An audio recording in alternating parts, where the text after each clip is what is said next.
Scientists have found fossils that prove unicorns existed, but they were actually pretty terrifying. Millions of children all over the world have grown up with tales of unicorns, with their imaginations fed by the pretty creatures in movies like Legend and the Harry Potter franchise, not to mention My Little Pony. However, the real animals behind the unicorn myths are more likely to give kids nightmares than sweet dreams. Stories about unicorns were around a long time before Hasbro churned out its first rainbow-colored plastic toy. The fantastical creatures are associated with Greek myths. However, to the ancient Greeks, they were not considered myths at all, but real live animals from India. These early unicorns were not the graceful creatures we think of today. In fact, Greek historian Ctesias gave us the first account in the 5th century BC and describes them as wild asses with long horns. We hear of them again from Pliny the Elder in the 1st century AD, who says they had the head of a stag, the feet of an elephant, and the tail of a boar, while the rest of the body is like that of a horse.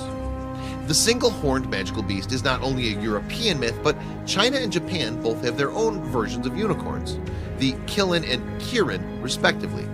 The Qilin was said to appear before the birth or death of someone important. It wasn't particularly horse-like though, with a curled horn and a scaly green deer's body and a lion's head.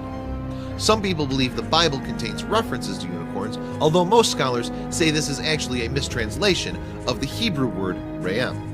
These creatures are mentioned 9 times in the Bible, where they are symbols of strength, but the word most likely refers to an ancient variety of ox.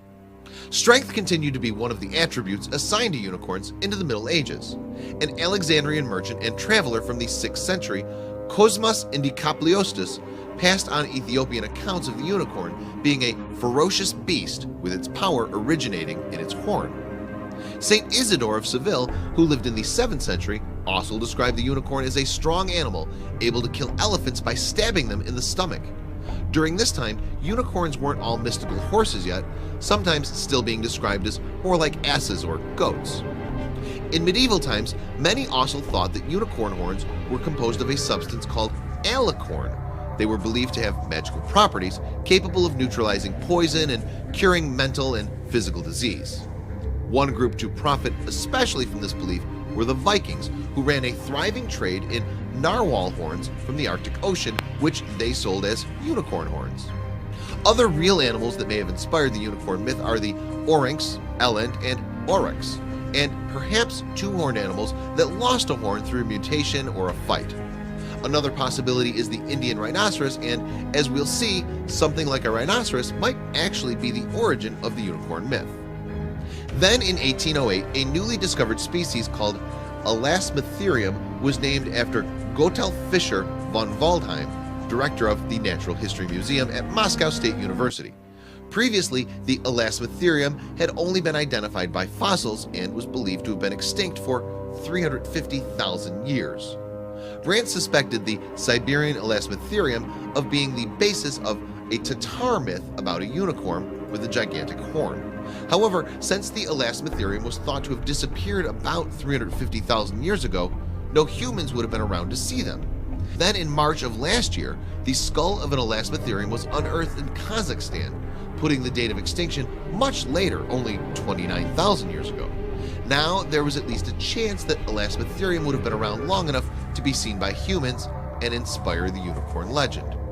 Unfortunately, for those who like to think of unicorns as the graceful white-haired horses that feature on posters, usually with a rainbow in the background, the Elasmotherium was not quite so dainty. Rather than being an ethereal pony, it was closer to being a terrifying monster rhinoceros. The Siberian Elasmotherium would have been an intimidating sight, standing around 6 or 7 feet tall and 15 feet long, most likely covered in fur like a mammoth. These mighty animals weighed 4.5 tons.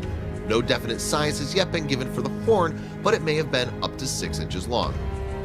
As its name suggests, the Siberian Elasmotherium roamed western Siberia. They were also to be found in southwestern Russia and further south into Eastern Europe. Despite its fearsome appearance, it was a herbivore, like the modern rhinoceros, grazing over large areas. Most likely, the south of western Siberia was a refugium where this rhino preserved the longest in comparison with the rest of its range, paleontologist Andy Svansky told Phys.org. There's another possibility that it could migrate and dwell for a while in the more southern areas. Although it's possible that modern humans encountered the Elasmotherium, it's not entirely certain that they did. Some, like cryptocologist Willie Ley, suspect that stories about the species have survived from the prehistoric era, but some accounts, like that of 10th century traveler Ibn Fadlan, seem to describe the giant rhinoceros too accurately to be merely retelling a myth. Unicorns that look a bit more like Elasmotherium than the Western version are found in stories from those regions where the animal once lived. An old Turkic book contains a description of the Chinese unicorn, Qilin, as a quadrupled with the body of a deer, the tail of a cow, the head of a sheep, the limbs of a horse, the hooves of a cow, and a big horn. So when did unicorns really die out? Nobody knows yet, as new evidence is still being discovered. One theory based on a fossilized Siberian Elasmotherium skull is that they died from a meteor impact. Alternatively, they may have been victims of environmental change. Researchers are still working on an answer. 19th century scientists speculated that the Elasmotherium must have had a single horn. The whole analogy with the rhinoceros points with the greatest certainty to the previous existence of a horn, wrote Russian zoologist Alexander Brandt, which, to judge from the size of the blood vessels once encircling the base, must have possessed enormous dimensions.